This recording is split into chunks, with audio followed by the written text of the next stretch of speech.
Hello. This presentation is adapted from the fourth chapter of my dissertation. Leonora Carrington and her work explicitly engage with an active political consciousness around sexism and women's rights.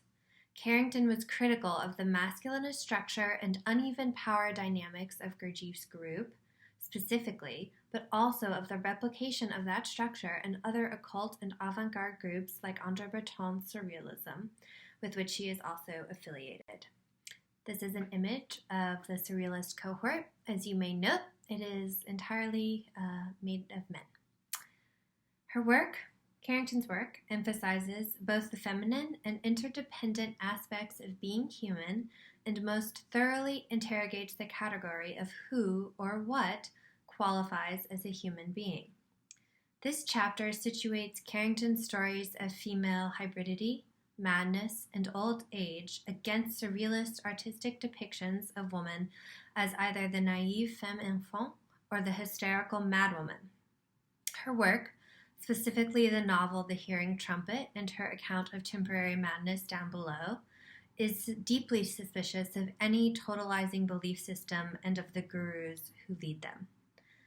This is an image of G.I. Gurdjieff. He informs the background of my dissertation.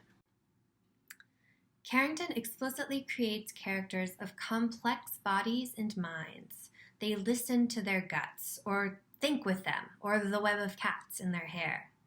Her stories and novels contain a strong interest in the biological, and there are explicit descriptions of ingestion, copulation, sex, and birth, which remind the reader of the animal in the female human animal that is this chapter's title. Carrington's characters are grounded firmly in their own corporeal materiality. For instance, in the short story As They Rode Along the Edge, after meeting with a wild boar named Igname, inside what could best be described as a feral cat tornado, the human Virginia Fur gives birth to a litter of 7 boars. She promptly eats 6 in a funereal feast to commemorate Igname's untimely demise, before riding in a whirlwind of forest animals to wreak her murderous revenge upon the priest who orchestrated her lover's death. Not altogether coincidentally, Igname is being eaten at a feast when Fur arrives. Carrington's characters also intuit other dimensions and even cross through them, and the body in its leaking, seeping, hairy materiality is one that the reader is constantly forced to reckon with. And down below, for instance, the narrator's stomach becomes the seat of the injustice of society, but, quote, also the place where I was united with all the elements of the earth. It was the mirror of the earth, the reflection of which is just as real as the person reflected. Carrington's complication of an easy schematic from body to mind or mind to body anticipates the kind of thorny theoretical work that Elizabeth Wilson, a contemporary feminist theorist, writes about in Gut Feminism.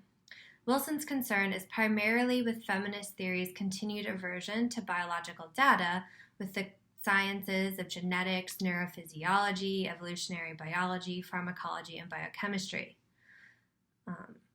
Carrington and Wilson both complicate the nature of the human. Anatomy enacts the kinds of malleability, heterogeneity, friction, and unpredictability that feminist theories can relish, Wilson writes, and this is clear throughout Carrington's Down Below, where Carrington's bowels play a central role in her experience of madness.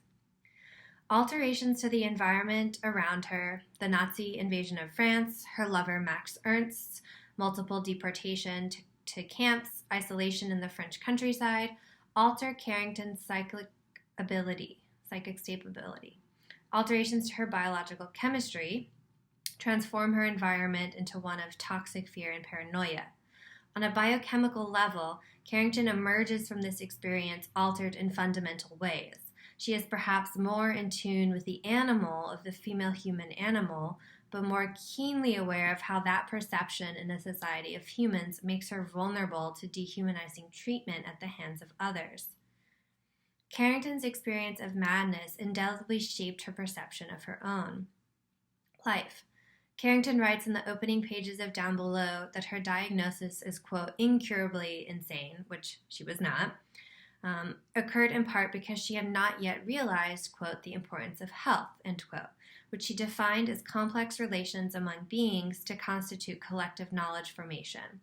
In retrospect, her madness formed the embryo of a future knowledge based on sharing and giving to the whole, the collective, not on taking and hoarding for the individual. With her intense focus on the textures, odors, tastes, noises, and sights of the body, Carrington creates a more capacious world of human animals than the other authors featured in my dissertation had imagined.